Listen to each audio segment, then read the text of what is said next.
On the top of Yud Chesed Beis, we continue with this brisa that says Vocheles be kodshim. In other words, that she can assume that the Kohanim did what they had to do, and they brought these kinim, echad l'chatos, echad le'olah, and now she's allowed to eat kodshim. She's no longer what's called a mechusa kapara. V'yeina chosheshes, she doesn't have to suspect the possibility that Shema is atzel ben HaKohen. Maybe the Kohen didn't immediately bring this carbon. There's a chazaka that the Bezdin Shel Kohanim would supervise the Kohanim, and they would guarantee that all the mos and the shofar were used to immediately buy and bring the karbanis chova. And v'yein Kohanim, and if there's no Kohen, then choshesh Shema T'mei chatos mesos muravos bahem. The Kohen himself can bring these karbanos from the shofar, these kinim. He doesn't have to worry. It says explicitly in the brisa that maybe one of the donors here, one of the women who was obligated in this Cain, died. And again, apparently Rabbi Yehuda accepted this brisa. How do we reconcile that with the fact that Rabbi Yehuda says that the shofar for kinim was dedicated exclusively to an adava? And heaven forbid, says Rabbi Yehuda, that we can put an admixture of chova here because maybe it's a chatos shemesu baleh situation, and there's a tarovis now of mos that have to be brought to the Yam HaMelech and thrown overboard. And here we're not choshesh. We're not afraid that maybe she died. The Gemara answers, Ki Kamrin, and when did Rabbi Yehuda say that we have to dedicate this kina for nidava? That's in a case of bechata shemesu baleim bevada.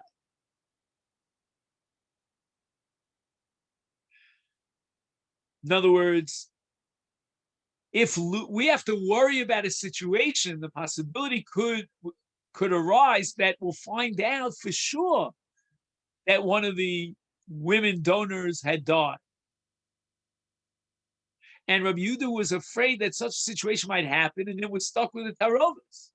Enochinami, if they took the mos of chova and they put him in the shofar, then even Rabbi Yehuda would agree that if there was no knowledge, we didn't get any word back that she had died, then we're makriv and we're not choshesh that she died.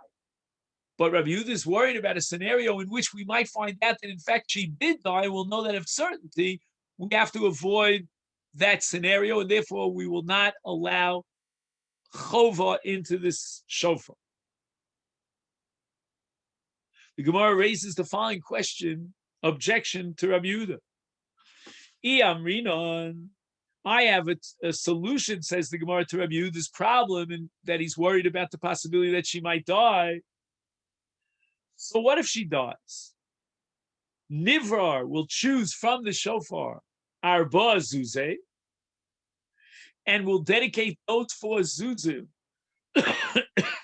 as dmei of, as monies for a bird on behalf of that woman who died, v'nishtei benara, and will take it and throw it into the Yam HaMelech.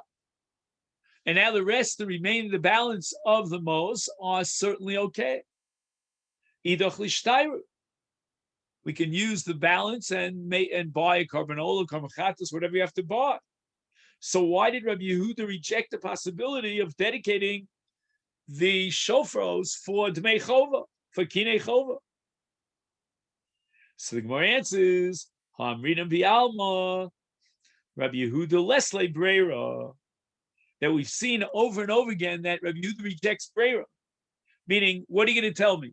That today I'm going to decide that these 4 zuzim from the shofar are the zuzim of Rachel, who unfortunately died. I can't do that birur l'mafreya, because ein breira. The Chachamim hold yesh breira. And today I'll determine that these 4 dinim from the mixture are being brought on behalf of Rachel, who unfortunately died, and we'll take those 4 dinim and drop it off the boat in Yamamel. Now the Mishnah says that if a person takes upon himself a nidava to bring eitzim, then he has to bring a minimum of shnei gizrei eitzim, 2 blocks of wood. Rabbi Yasa, Bei Rabbi Bon Amar, Rabbi Boa Bar Mamel, boy. Now, how do we read the Mishnah? The Mishnah says, Ha'omer arei olai eitzim, meaning he didn't specify how many eitzim. And he has to bring a minimum of shnei gizrei eitzim. But Omar harei olai eitz, instead of using the plural of eitzim, he used the word eitz, so he pledged to bring a wood, is mevi gizar echad. Should we say, let him bring 1 gizar? Well, this is a problem because gizrei eitzim requires a minimum of 2 gizrim, once in the morning, once in the afternoon, Tomin shel shachar, Tomin shel ben arbayim. So what does it mean to bring 1 eitz? That's like a half a carbon. You can't be misnadev to bring half a carbon. Omar Rabbi Lazar says, you see that each one of the 2 gizrei eitzim is considered a carbon unto itself. Emas nisan overcame. We have a Mishnah in Masechet Yomi that would support this premise. And it says, Shezeh carbon b'fnei atzmo, zeh carbon b'fnei atzmo. Each one of the 2 gizrei eitzim is a separate carbon. And hence we understand that if a person took an nidava and a pledge, harei olai eitz, then it's enough if he brings 1 gezer or gazir eitz. Kehai de tanina and tamon, as it says in the Mishnah in Yuma, on daf chavav amid beis, that the tamid shel ben arbayim is karev bi'achad asar kohanim, hu atzmo b'teisha kohanim, v'shnayim biyodam shnei gizrei eitzim. Is carbon l'rabos esayitz. So we're going to prove, says Rabbi Lazar from the Mishnah, that etamid shel ben arbayim, which is brought by 11 kohanim,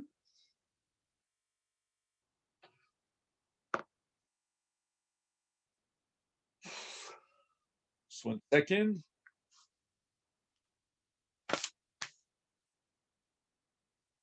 By the way, I forgot to mention that this year is dedicated in memory of my father-in-law, Chaim ben Buna Menachem, on his first yahrzeit. Today is his first yahrzeit, Chavav Nisan. He died just a year. So the Mishnah says that a block is a sacrifice by itself, and each block is a sacrifice by itself. And we learned in the Mishnah 2 kohanim who hold in their hands 2 blocks of wood for the altar pyre, and each block was carried and offered upon the altar by a separate kohen.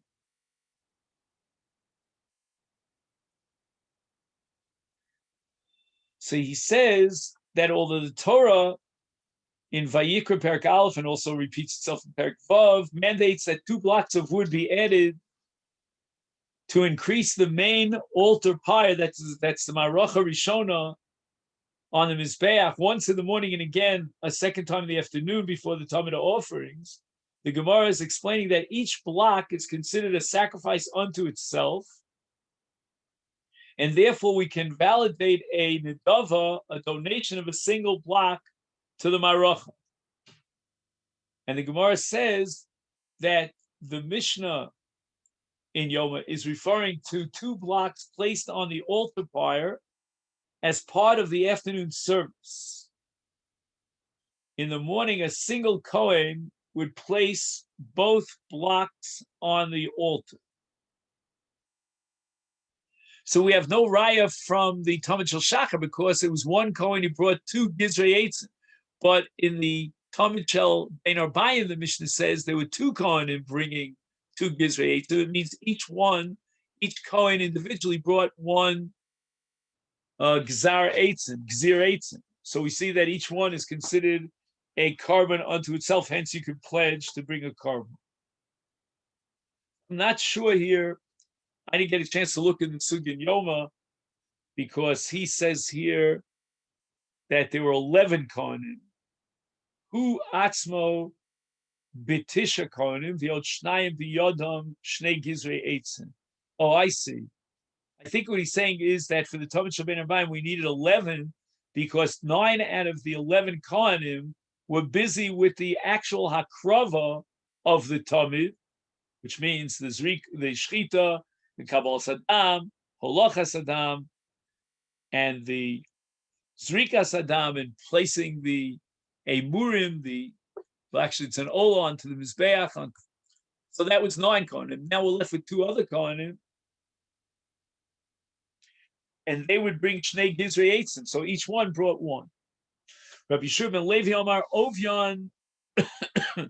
Now we go through the Shiurim. What is the size of Gizrei Eitzim? And is it a cube? He says, Ovyam Amma. They were 1 amma thick, this block of wood. And what kind of amma are we using? Amma sochekes. So an amma sochekes is a bit larger. We learned this in Masechet Eruvin than a regular standard amma. The arkan, the amma geduma. And the length of the block of wood is also an amma, but yet it's measured in a smaller amma. So it's not exactly a cube. And Rabbi Choni is going to argue against Rabbi Yeshua with regard to the shear of the thickness of the Gizrei Eitzim. And he quotes Rabbi Amni that they were kimin tarfani. Tarfani, he says, is maznayim, scales, shkulos that are equal on both sides. So therefore, Ovyam Shavali Arkam, Ushneim Amamitzum Tzemes. So it was an absolute cube, and it was equal on all sides. Again, you have to know about the length, the width, and the height, but they were all the same Amma. Amma Mitzum Tzemes. Omar Shmuel Bar Yitzchak. Why was it that the Gizrei Eitzim was so small? There was just 1 Amma. And the answer is because the pyre itself, right, the marach itself was only an amma by an amma. Therefore, the Gizrei Eitzim had to have a smaller amma. Geduma means mitzum tzemes. And that's because the pasuk says in Vayikra at the beginning of the Sefer of Vayikra, it says Al ha'etzim asher ha'esh asher ha'mizbeach, and we derive from this pasuk that the eitzim on the mizbeach have to be on the mizbeach, and they should be exactly on the maracha, and they shouldn't jut out beyond the maracha. Vitani came, and now that the Gemara mentions that the maracha itself on the mizbeach was an amma by an amma. So the Brisa is quoted here to tell you other parts of the Mizbeach itself that required an Amma. Amma Yisod, Amma Sovev, Amma Karkov, Amma Kronos, Amma Maruch. Now, in the art scroll, I don't know if we have time for this because it's already 8:30, but he has a long, long discussion here about why the Marucha had to be as small as an amma. And that is, I think, let's see, it says footnote number 20, which goes on and on. Now, again, if we had more time, we would go through each one of these parts of the Mizbeach. The Yisod is the wide foundation on the bottom. The Amma Sovev was when we went up 1 little level, 1 Amma up, and it had a width of 1 Amma, and that's where the Kohanim could walk around. Then there's called a Karkov, which is a place where the Kohanim could go higher up on the Mizbeach when they had to do a Zrik on the upper half of the Mizbeach. There were the Kronos, which were the corners on the Gag HaMizbeach, and all these were an Amma. And the Maruch itself was 1 Amma by 1 Amma in the middle of the Mizbeach. The Mishnah says, Levona L'Yivchos Mikometz. The minimum amount to fulfill your pledge for Levona is a Kometz. How do we derive this? Nemar Kan Azkara. The Pasuk in Vayikra Perek Vav says, V'yeis kol halavona ashal mincha v'ktir mizbeach reach nichach azkara sal Hashem v'nemer lahalan in lechem aponim. In Vayikra Perek Vav Dalet it says azkara v'nasat al mareches levona zaka v'hoisol alechem le'azkara ishel Hashem ma'azkara murkan lahalon v'lechem aponim. Is the levona is malo kometz. That's derived by a drasha in the Torah's Kohanim as Kormi Minchas Chote. In Vayikra Hey it says v'kamatza kohen mimenu malo kumto es azkara sa. Is so too the lechem aponim requires a kometz for every marach, and therefore azkara murkan. Here also in the case of Misnadev Levona, is malo kometz. He's got to bring a minimum of a malo kometz. So the Gemara asks the following question: Imaz kara amur lahalon shnei kometzin. Wait, you start with a derivation from the azkar and the lechem aponim. That was your first stop on the train ride. Well, I have to tell you this: that in the case of lechem aponim, you needed 2 kometzim. Is therefore we should require in the Azkara, in the Davas Levona, Shnei Komtzim. Why does the Mishnah say it's enough to bring 1 Kometz? That's the Gemara's Kasha.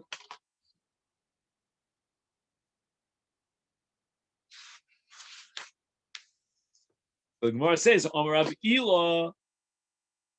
How do we justify this derivation of nidvas levona from lechem aponim? Klum lamdu lekometz el minchas chote. After all, lechem aponim was only the first stop on this train ride. We had to go back to minchas chote. And in the case of minchas chote, which is the root of this entire yalfutza, the mincha that's brought by a chote is all he has to do is 1 kometz. And therefore the nidava, although we compare Levona to Minchas Chote via Lechem Aponim, but ultimately we go back to the Minchas Chote, so we skip over the Lechem Aponim. In that sense, we don't need 2 kometz. Malahalan kometz hachotzer pasul is afkan kometz hachotzer pasul. Just like in the case of Minchas Chote, which is the source for a nidav of a Levona. The absolute requirement is malo komtzo. Less than malo komtzo is possible. Is so too in a case of misnadev kometz levona. If it's less than a kometz, it's possible. Omar Rav Yosa Milsa de Rabbi Ila Omra. We can derive from the statement of Rav Ila that we just learned that misnadev levona mevia mikomtzo shel kohen. What is a kometz? You could have a larger hand and a smaller hand. So it all depends upon the Kohen, says Rabbi Yosa, who's actually going to bring this carbon mincha. And his malo kometz, that Kohen who's on duty, is going to determine the size of the minimum size of the Nidavas Levona. However, Rabbi Chizkiah B'Shem Rabbi Yomi disagrees. He says, Afilu kometz habalin. Let's say, for example, the Bailim who made this pledge for voluntary years has a smaller hand than the Kohen. All he needs to do is his own hand, and that's because we're deriving Nidavas Levana from Minchas Chote. In the case of Minchas Chote, he decides which Kohen is going to do the avoda. He's considered the Bailim over the Kohens. Zav lo yifchos mi dinar zav amar abelazav v'husha hizkir tsura. If the Misnadiv says, I'm going to give a currency, I'm going to give a gold coin, then he has to give a dinar zav minimum. Avalim lo hiskir tsura. He just said arei zov. He didn't say I'm bringing a matbea shel zov. It's maybe afilu tzinora. He can bring even the size of the smallest golden chlishares utensil that was used in the migdash, which is the mazleg katan, called the small golden fork, which is called a tzinora. And the Mishnah says, Shishol in Adava, they dedicated no less than 6 kupos, 6 shofros for Nadava. What is the significance of the number 6? Was it just an arbitrary choice? This we have, for example, the Gemara Brachos talks about why there are 18 brachos in Shmon Esrei. What's the significance of 18? Or when you call it for an aliyah, the Torah, you call it 3 aliyahs. What's the significance of the number 3? Here also, you have shofar shel nedava, and you chose the number 6. So the Gemara offers a whole bunch of interpretations. Chizki Omar keneged shisha batei of. Each mishmar was divided into 6 batei avos. That parallels the 6 days of the week. And on each day of the week, another base av would be in charge of the service. On Shabbos, they were all completely equal in the avodah. So the Chachamim set up shisha shofros for nedavos, indicating that there should be peace amongst them. And Bar Pedia Omar, according to Bar Pedia, keneged sheish behemos. There are 6 different animals. In Masechet Menachos Adaf Kuv Zayin, if a person says Harei Shar, he has to bring a Shar v'nisachav b'mon egel. He should bring an egel if he offers to bring an egel, and then he brings 5 slug worth of nisachim. Then there's an aisle where the nisachim is only 2 sloim, and then there's a keves, which is a single selah.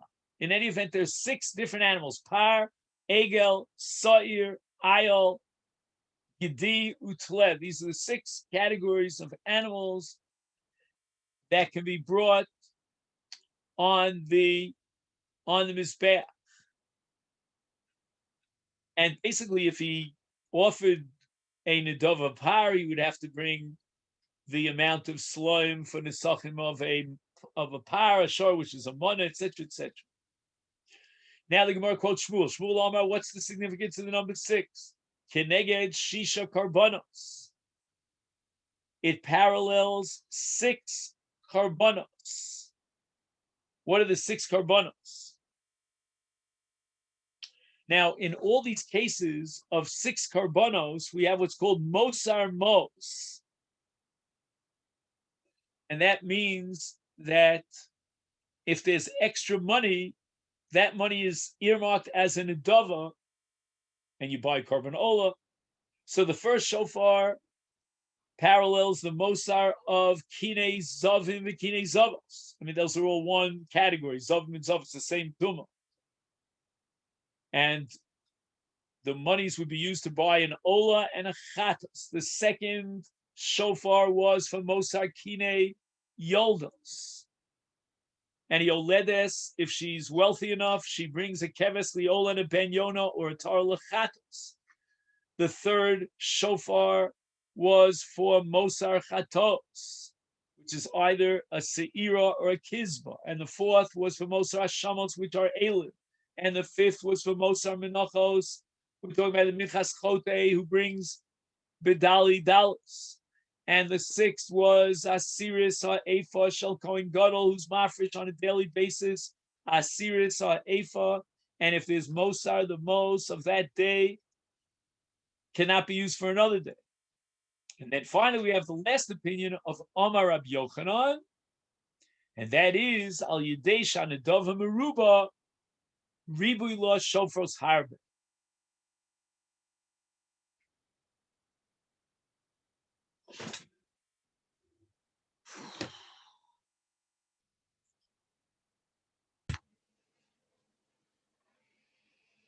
So Rabbi Yochanan says, Al Yidei Shanadava Meruba, on account of there being a large quantity of donations, Ribula Shofros Harbe. They made many of these collection chests, these shofros for voluntary offerings, so that the money should not corrode. So if too many coins are placed in one receptacle, it could lead to their corrosion. So let's just go over the various shitos as to why there were 6 kupos for Nidava, 6 shofros, for voluntary korbanos. We have Chizkia, Keneged Shisha Bate Avos, the 6 paternal houses of the Kohen. And as we mentioned earlier, the Chacham made a takana of Shisha Shofros. It says here, Kadesh yesh shalom beinehem. Why? Sharei oros hakarbonos niknim mina shofaros. Right, so from these olos, there would be, in the case of an olos nedava, the oros are earmarked for the kohanim, and those kohanim who were makriv the olos, they would get first rights to the oros. Is kolzman sham mizbeach lo hayu bato me karbonos lo hayu lochim mos min hashofs kedei liknos olos l'keitz hamizbeach. As long as the mizbeach was functioning and it was busy with its own karbonos chova, then they did not go into the shofros to take monies from the keitz hamizbeach. Im lo yel a shofar echad l'tzorakach, and now we'll say, let's say there's only one shofar for the nedava. Yesh lachshel shema biyom shel beis av rishon, or beis av sheni, etc. Yaviu ha'am nidar nedavas harbe. Lo yitztarchu litol min hashofar klum v'ilu b'shar yom lo yaviu nidar nedavas kol. We never know how to predict up front on which days the kohanim would have to be makriv olos, on which days the people came forward with the Nedarim and Nedavos. V'yiku bete of shebiyomim eile mos min hashofar l'kniyas karbonos keitz hamizbech v'yu oros shalahem. And now, there's a surplus of Nedarim and Nedavos, so those kohanim who are on duty then would get the benefit of the massive amount of oros. And the Rishonim, Yovolis Koteti Moyam al Kach, they're not going to be happy about that. Shalahem yesh oros mishel mos hat shofar, v'ilu lahem ein klum. So there's mos for the shofar for the many, many large volume of misnadvim and Nedavim on the second day of the third day, but not on third week and so forth, but not in the first week of the second week. Is ein lo hashivam. Aplehem yesh oros me elish violos b'yamehem. Shal kein hein onim shezeh mishum mazol. He says, so the second they'll say to the first, I had the good luck, you had the bad luck. He says, Adayin tanosem b'mkom omedes shemitzel Hebrew shel mishel tzibur. After all, at the end of the day, the monies are coming from the same designated monies for Nedava, for the Tzibur. So Tiknu Shisha Shofar, the B'chol Yom Yesh Shofar Nifrad, Uma Osav Heim Avur Beis Av Sheba Osa Yom. Shelo Yitol Echad Mishal Chaver. So that they had 6 different kupos, each one corresponding to one of the other Bate Av that deserved to bring the carbon on that day, the Nedava, and get the Oros. Then we had Bar Pedia, Kineged Sheish Behemos. So there are 6 different categories of animals here that can be brought as an Ola. And that's Par, Egel, Sawyer, Ayel, Gedi, Utle. A bull, a calf, a goat, a ram, a kid, and a lamb. And he says, according to Bar Pedia, these different shofros, these chests, were served, each one for a different purpose. One who vowed to bring a bull for an olah would deposit 1 mana. That's the value of a bull, as defined by the Mishnah Menachos Kuf Zayin Amid Beis.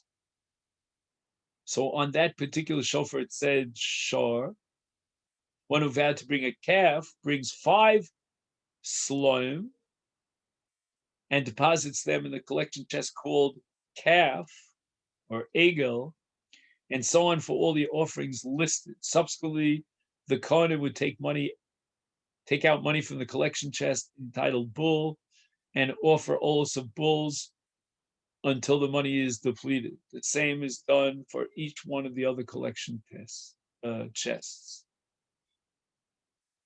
Shmuel Omar Keneged Shisha Karbanos. They were designated for the 6 Karbanos whose surplus funds are used for voluntary Ola offerings. So even though the funds of all these sacrifices were used for the same type of Ola offerings, nevertheless, the funds of each sacrifice were kept separate and not combined with the fund of other sacrifices, since they were originally sanctified for different sacrifices. Now, the Zav and the Zava are considered one sacrifice, so they share the same tumah. And then we get to Chatos, which is the second of the 6 sacrifices. Now he quotes the Rash Cirilio that the term here is inexact. It refers to single chatos birds, a single chatos bird that's offered by a wealthy woman who has given birth, not to the bird pair brought by a poor woman who has given birth. And finally, the Mishnah mentions the drasha of Yoyada Kohen Gadol, and the pasuk says, "Ksiv ukechalosam heviu lifnei hamelech v'Yehoyada." So this is our Yehoyada, and this is a pasuk in Divrei Yomim Perek Chav Dalet. The Migdash had been damaged by Athaliah, the mother of King Achozio and her sons, and that was renovated by King Yehoash and Yehoyada the Kohen Gadol. And the pasuk says that when they finished restoring the Migdash, they brought before the king and Yehoyada the remaining money, and he made it into vessels for the Beis HaMikdash, Klei service vessels. Rabbi Shmuel Bar Nachman b'Shem Rabbi Yonasan Omar Shtei Nevot Nedavos Asa. Yehoyada made 2 chests for 2 types of donations. So if Shmuel Bar Nachman's opinion is based on a discrepancy between 2 psukim, one in Malachim Beis and the other in Divrei Yomim Chav Daled. In Malachim Beis it says, "Vayikach Yehoyada Kohen Aron Echad Vayikov Chor Bedalto Vayiten Oso Eitz Al Mizbeach Miyamin." So Yehoyada the Kohen took 1 chest, bored a hole in its lid, and placed it near the altar on the Mizbeach on the right side. However, in Divrei Yomim Beis Perek Chav Dalet, it says, "Vayomer HaMelech Vayasu Aaron Echa Vayitnu B'Shar Beis Hashem Chutza." The king issued an order, and they made a single chest, placed it on the gate of the temple of Hashem on the outside.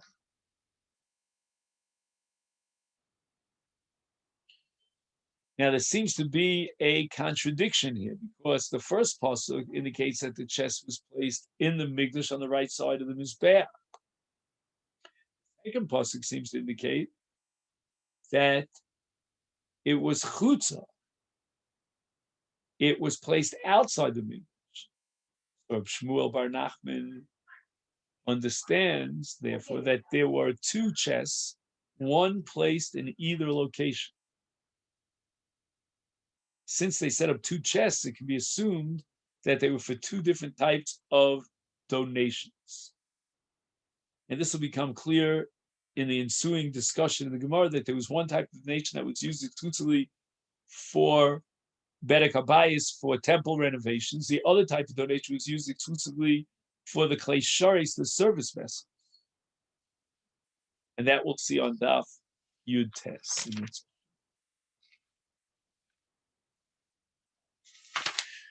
Now, on the top of Daf Yud Tes, just to finish up to the Mishnah, Tani Debei Rabbi Yishmael, Nidava Achas, he made one shofar, one chest, for one type of donation. Dichsiv Vayomer HaMelech Vayasu Aron Echad. They made a single chest. A single chest means that this chest was the one about which the verse had stated that Vayitnu behechal beis Hashem vayikov char b'dalsa. So it was placed in the hechal of the Beis Hamikdash, and Yoyada bored a hole in its lid. So the Gemara asks v'hadich siv vayomer hamelech vayas Aaron echav vayitnuhu b'shar beis Hashem chutza. And this pasuk indicates that the chest was placed outside the Beis Hamikdash, whereas the other verse says explicitly that it was behechal, that was within the temple. So shouldn't we therefore assume that there were two different chests? And that's against Tani Debei Rabbi Shmuel, who says that it was one chest.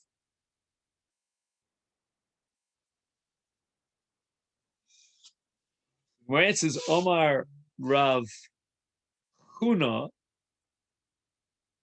the chest was placed outside the Beis Hamikdash because of the Tmein. So there was really only one chest. Yehoyada originally placed it inside the Mikdash, but the king told him to place it outside the Mikdash in order to enable Tmei Mes, or Tmeim in general, who were not allowed to enter into the Mikdash, to put money inside the chest. Alternatively, there were in actuality two chests, but since the chest which was placed outside of the Mikdash was for the same donative purpose as the other one, and it was placed there only to accommodate the needs of Tmeim, it's not considered a second chest.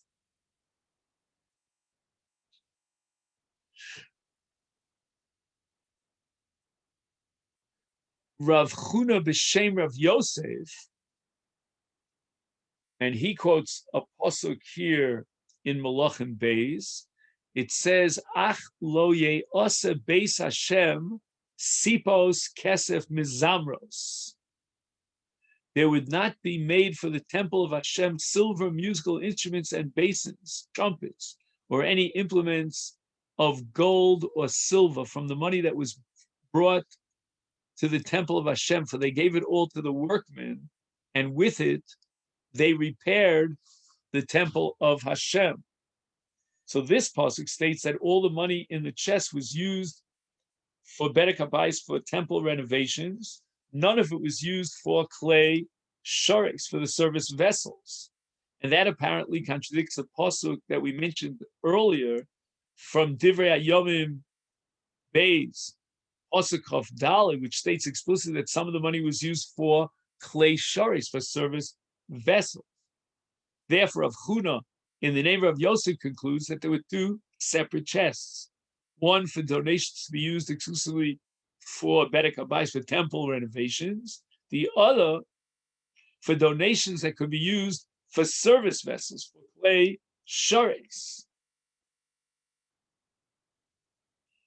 And he adds a note here that many commentators explain that the chest that was used exclusively for temple renovations was designated for donations toward the temple upkeep, for Bedek Habayis, whereas the other chest was designated for another donative purpose. And according to this explanation, the disagreement in Gemara as to whether there was one or two chests depends upon the legal question of whether funds donated for Bedek Habayis that were left over Mosar can be used for service vessels. And the Bavli in Ksubis Kuf Vav Hamid Beis revolves the contradiction between these two psukim in a manner that is consistent with the opinion that there was actually only one chest. And according to the version of Agamara in Hagos Hagra, and also in Tiklin Adim, Agamara uses this approach to defend the brisa of the Academy of Rabbi Shmuel. Hadron Alecha Shloshasa Shokos. Now we're up to the Mishnah in the new Perek, which is the 7th Perek of Shekalim on Daf Yutes Amid Aleph. This is where we're going to stop.